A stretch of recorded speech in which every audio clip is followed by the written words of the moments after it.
Exam का जब समय आता है तो माहौल कैसा हो जाता है।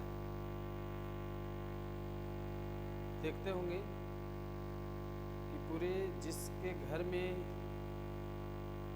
बच्चे एग्ज़ाम देने वाले होते हैं तो बच्चे तो सीरियस होते ही हैं। पूरे घर का वातावरण बिल्कुल सीरियस हो जाता है। ऐसा लगता है कि एग्ज़ाम एक बेहतर अवसर बन करके हम सब के बीच आ रहा है और लोग गंभीर हो जाते हैं। पूरा माहौल देखा जाए तो ऐसा लगता है कि बिल्कुल संवेदनशील कहा जाए ऐसे विद्यार्थी एग्जाम को लेकर के तो भावुक हो ही जाते हैं। तो ऐसा प्रतीत होता है कि पूरा जो परिवेश है जहाँ पर रह रहे हैं तो पूरा का पूरा जो लोग वहाँ पर होते हैं चिंतित हो जाते हैं। किस बात को लेकर? परीक्षा को लेकर, एग्जाम को लेकर। किंतु एग्जाम के दौरान सीरियस होना नहीं। एग्जाम है तैयारी हुई है तो एग्जाम बेहतर होगा। किंतु इतना न ज़्यादा लोग स्ट्रेस में चले जाते हैं, इतना लोग ज़्यादा तनाव में आ जाते हैं ना कि एग्ज़ाम कठिन विषय बन जाता है। किंतु जब एक पेपर या दो पेपर का जब एग्ज़ाम हो जाती है तो जब एक दो पेपर का परीक्षा दे लेते हैं तब उसके बाद कुछ उनके माइंड पर असर जो है एग्जाम का लेकर कम जाता है।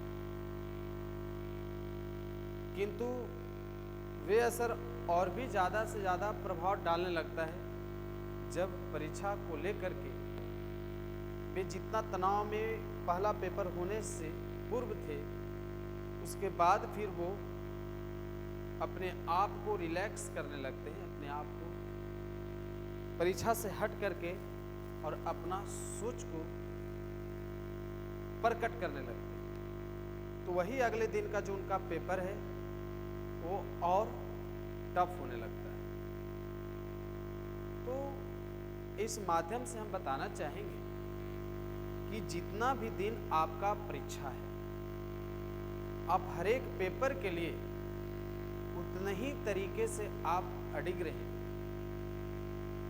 जितने बेहतर ढंग से आप पहला पेपर देने से पहले आप जितना चिंतित थे। चाहे आपका वो पेपर ऑप्शनल ही क्यों ना हो, अतिरिक्त ही पेपर क्यों ना है आपके लिए, वो नंबर उसका ना ऐड होता है कुल मार्क्स में तो क्या हुआ, फिर भी उसको आपको ध्यान में रखकर एग्जाम में जाना है, तैयारी भी पूर्व में करना है। तो हम आप सबको बता रहे हैं कि आप परीक्षा के लिए 3 बातों को ध्यान में रखिए। वो 3 बातें आपका सुअवसर प्रदान करेगा जो एग्जाम में आप बेहतर कर पाएंगे। वो क्या है?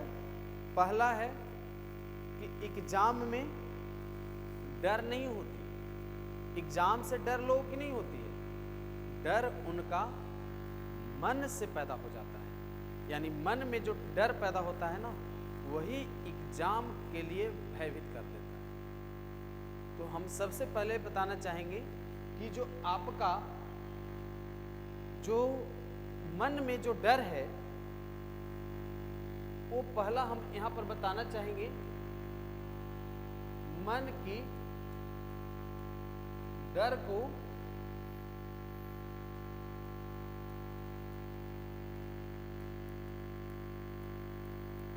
दूर करें। मन की डर जो है ना, उससे आपको दूर करना है, क्योंकि जो मन में जो डर होगा, आपके मस्तिष्क में जो डर होगा, वही डर आपका एग्जाम को खराब कर देगा। इसलिए कभी भी मैं बताता हूं कि अपने माइंड में डर पैदा ना करें। देखते होंगे कई बार ऐसा होता है, प्रैक्टिकली तौर पर हम आप लोग बताना चाहेंगे कि कई बार ऐसा होता है कि जो काम से आप डर रहे हैं, जैसे घर में खाना पकाने वाले होते हैं और जो खाना पकाने की जिम्मेवारी मिल गई और वो खाना पकाने उन्हें नहीं आता है, तो वो काम यानी वो कर पाना यानी खाना पका पाना उनके लिए कितना टफ हो जाता है। लेकिन दूसरा पर्सन खाना को अच्छे ढंग से पकाना जानते हैं, तो वो वही काम को कितने सरल ढंग से कर लेते हैं।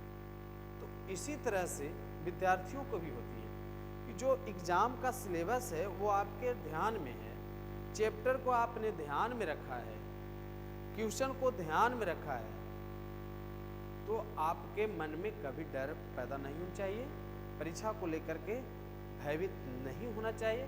क्योंकि जब मन में भय पैदा होगा तो आपका जो भी प्रश्नों का सॉल्यूशन याद होगा आप भूल जाएंगे। इसलिए सबसे पहले विद्यार्थियों को चाहिए कि मन की डर को दूर करें।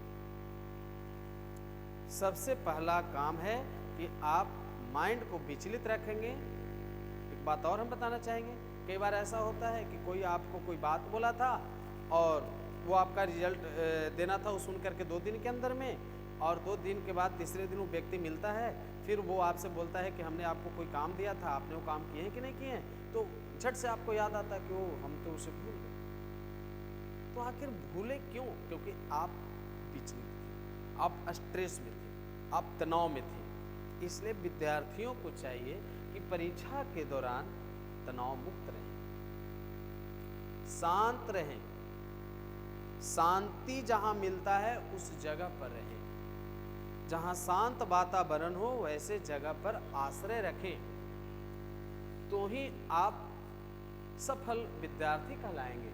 समझे ना आप सब लोग?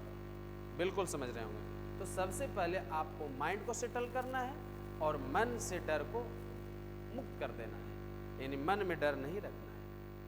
तो ये पहला है, मन में डर है तो एग्जाम आपके लिए टफ हो जाएगा। इसलिए कभी नहीं, पास होंगे तो होंगे, रिजल्ट अच्छा होगा तो होगा, रिजल्ट अच्छा ही होगा, ये सोचना चाहिए।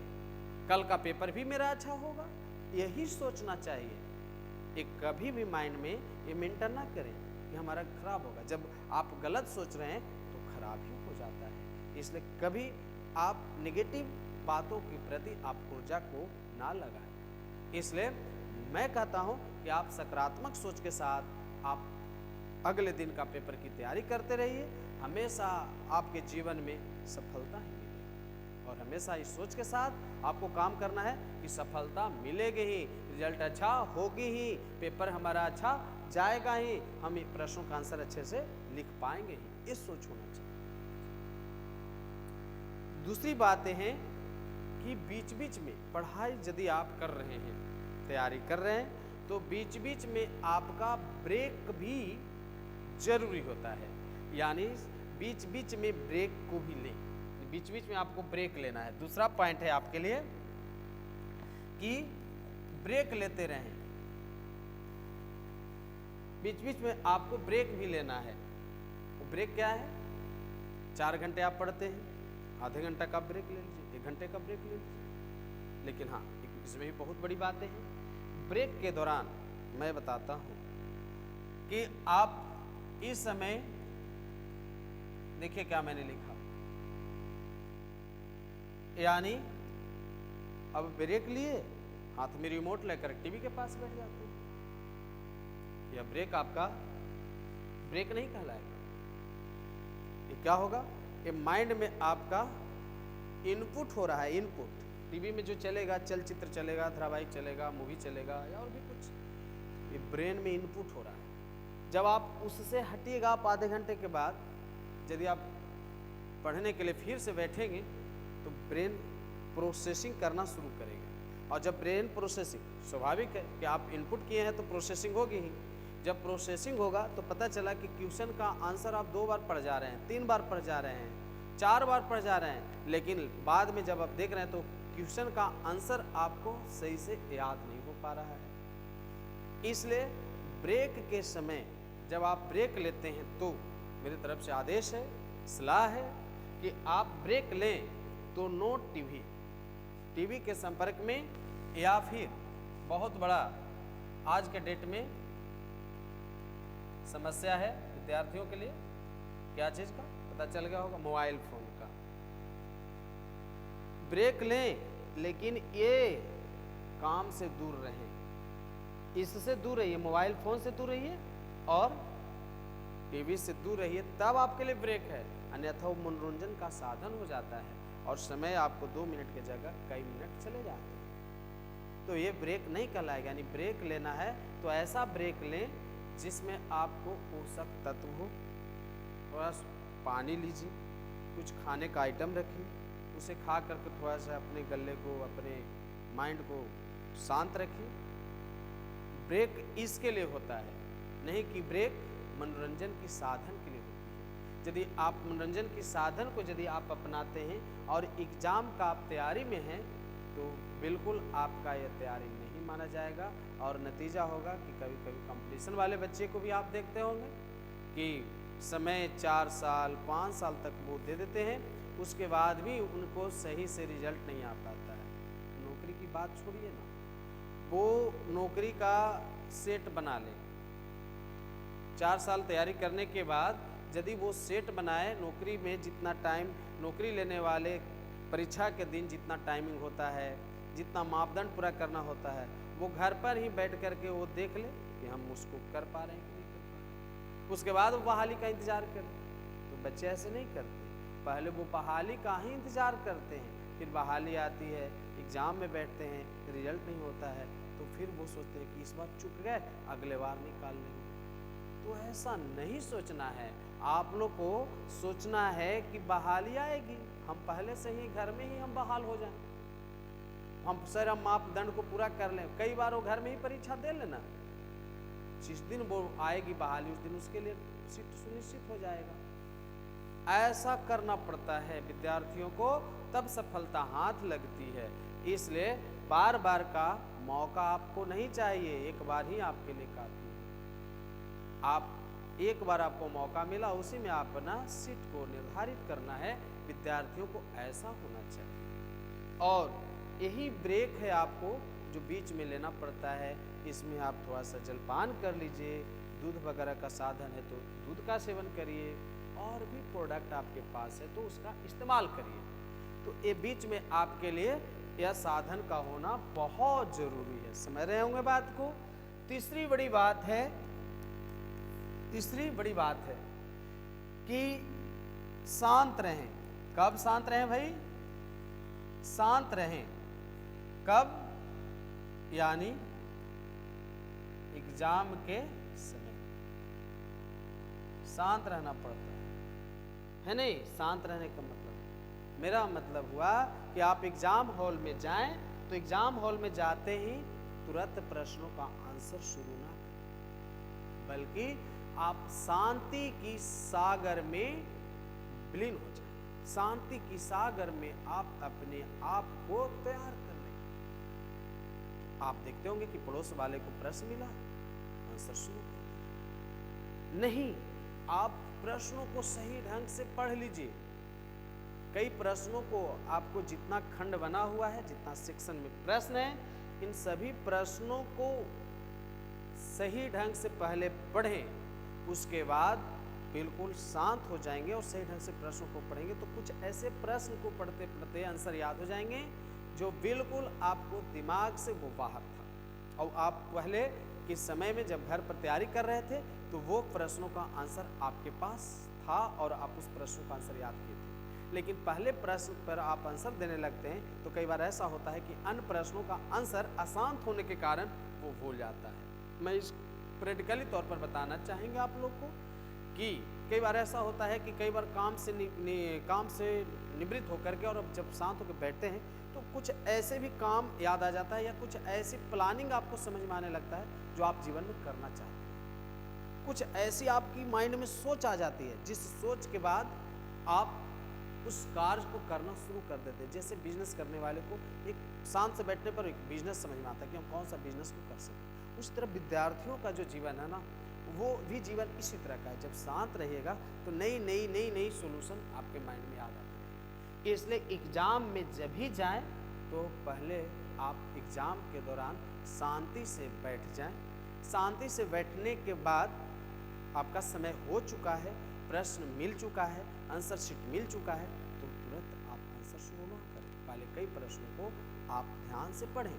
ध्यान से पढ़ने के बाद बहुत सारे प्रश्नों का आंसर आपको क्वेश्चन पढ़ते समय ही आने लगेंगे। उसके बाद ही प्रश्नों पर आप बैलेंस बनाइए और बैलेंस बनाकर शांत होकर लिखिएगा तो आपका राइटिंग भी सुंदर होगा और लिखावट जब सुंदर होगा तो एग्जाम का जो जांच करता होंगे, एग्जाम पेपर जो जांच करेंगे तो आपका सही से मूल्यांकन करेंगे और सही से आपका अंक का निर्धारण भी करेंगे और आप एक अच्छे अंक को प्राप्त कर लेंगे। इसलिए विद्यार्थियों को यही चाहिए कि हम अपने जीवन में यदि विद्यार्थी हैं, परीक्षार्थी हैं, परीक्षा हमें आने वाला समय में देना है या परीक्षा हम दे रहे हैं, तो हम सबसे पहले समय का मैनेजमेंट करें, अपने आप को ध्यान दें, अपने आप को शांत रखें और बीच बीच में देखिए कि मन में डर पैदा ना करें। हमेशा अच्छा होगा, बस इसी बात को सोचना चाहिए और ईश्वर के नाम लेकर के अपना कार्य का शुरुआत करना चाहिए, कार्य का प्रारंभ करना चाहिए। यदि आप ईश्वर के नाम लेकर के यदि कार्य का प्रारंभ करते हैं तो कभी भी आपको दिक्कत नहीं होगी और हमेशा आप शांत रहेंगे और शांत रह करके जब आप काम करेंगे तो आपके लिए वो बेहतर हो सकता है। इसलिए मन में डर ना होना चाहिए, मन के डर से प्रश्न भूल सकते हैं। दूसरा है कि ब्रेक लेंगे तो मोबाइल और टीवी से दूर रखना है। शांत रह करके आप एग्जाम में बैठ जाएं, प्रश्न का तुरंत आंसर देना शुरू ना करें। यदि आप ऐसा करते हैं तो आपका रिजल्ट अवश्य ही अच्छा होगा, आप बेहतर रिजल्ट को प्राप्त करेंगे और इन्हीं बातों को आप ध्यान में रखिएगा। फिर इतना ही टॉपिक आपके लिए बेहतर है। फिर मिलेंगे नए टॉपिक के साथ, तब तक कहते हैं जय हिंद। अपने स्वास्थ्य का ध्यान रखिए।